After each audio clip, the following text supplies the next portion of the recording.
This is Get Out South Florida, the only radio show by, for, and about Florida's LGBT community. News, entertainment, commentary, and more. If it's about the LGBT community, it's on Get Out South Florida. This is Get Out South Florida, where we aim to inform, empower, and activate our diverse South Florida community. I'm Tom Hansaritas. We're heard every Saturday from the Treasure Coast to the Gulf Coast right here on 850 WFTL.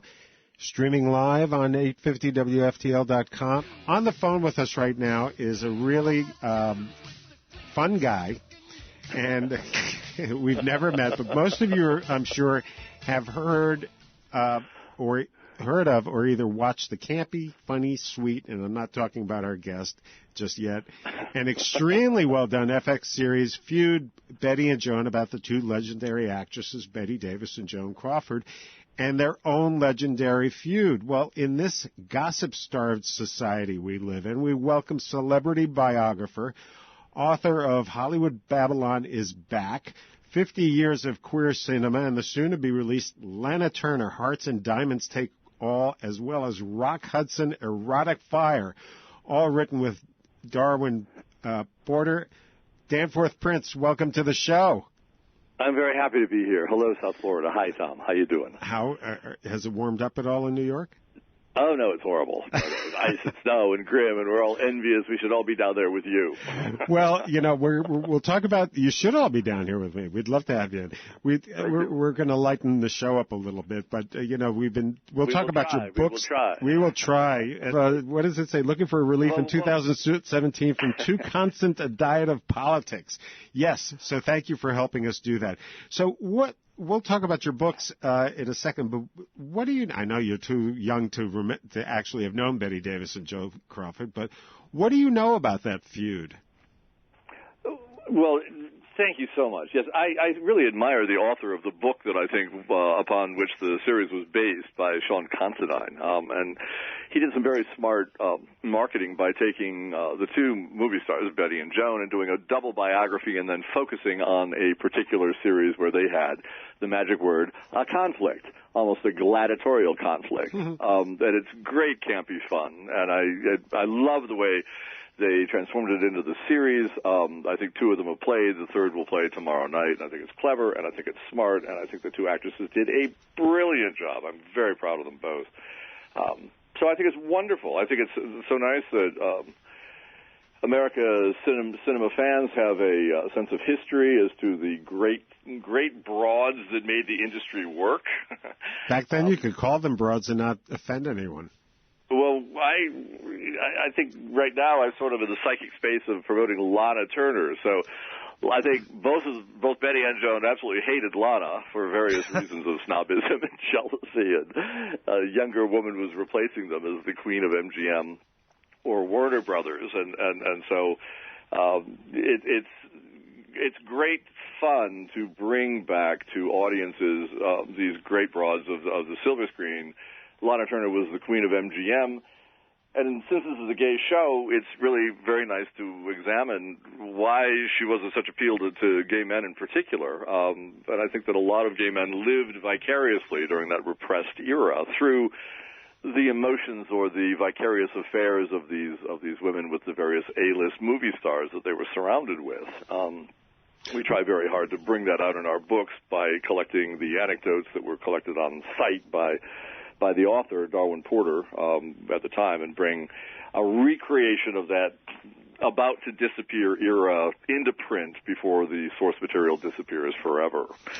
Now, you said something to me this week when we were talking, because I'm looking at the list of books that you two have written. James Dean, Tomorrow Never Comes, Bill and Hillary, The Thing Called Love, Peter O'Toole, which I love the cover of that, and you said that the LGBT community is in all these stories.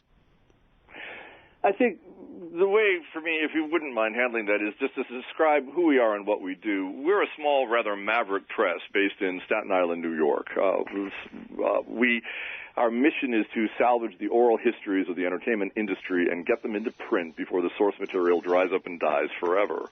We do this with the understanding that our chief researcher, our chief author, Darwin Porter, who is a silver-haired patriarch with a long and distinguished journalistic record working for Simon & Schuster and many publishing houses, and the Miami Herald, by the way, a longtime hand there, really hung out with the entertainment industry and collected the anecdotes told by the crew, the makeup guys, the lighting guys, and lengthy dialogues with the B actors who were all gossiping in a rich and fecund and roiling tradition of gossip and rage and fury and competitiveness. And we are really collecting this into book form for the first time while we still can.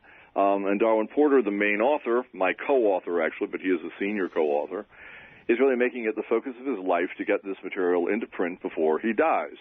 I'm very proud of him for doing that.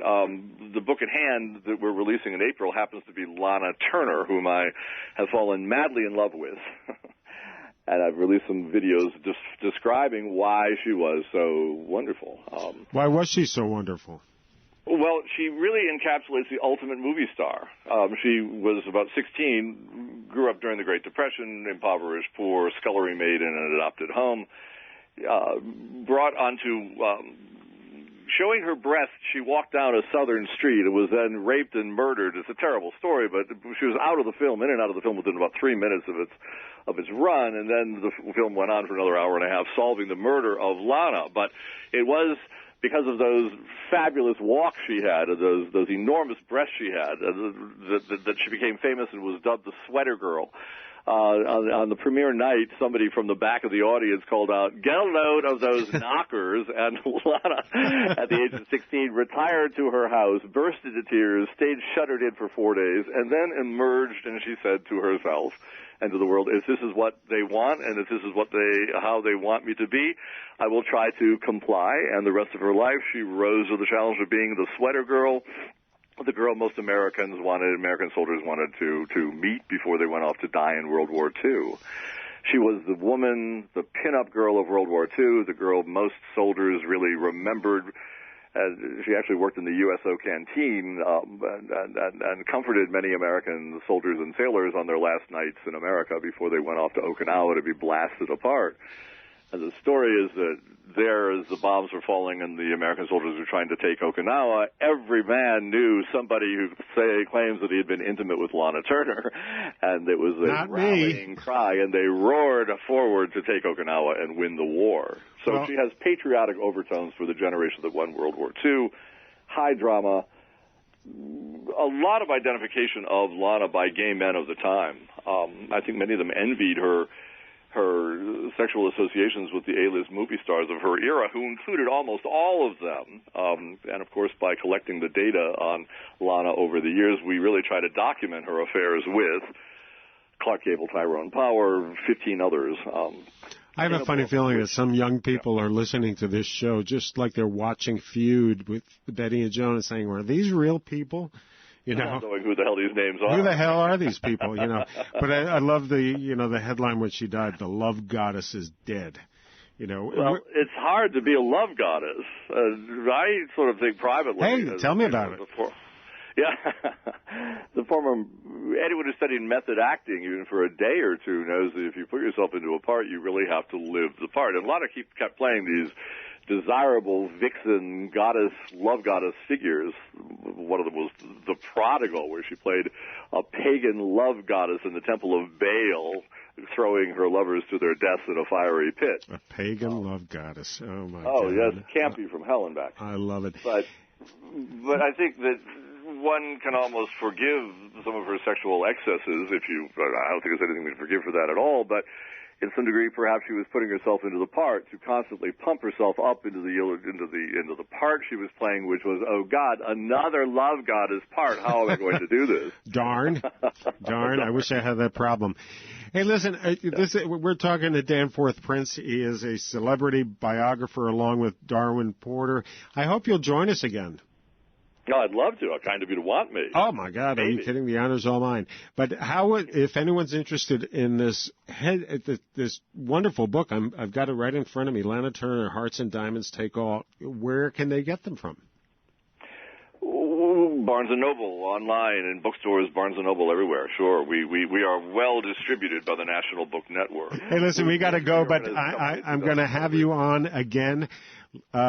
Danforth Prince, author with Darwin Porter, Lana Turner, Hearts and Diamonds Take All, as well as maybe next week we could talk about Rock Hudson, Erotic Fire.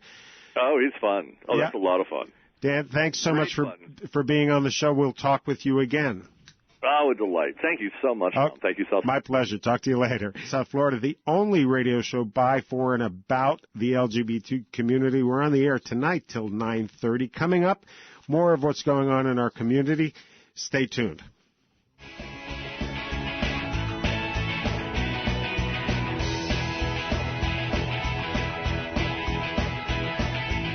Shipping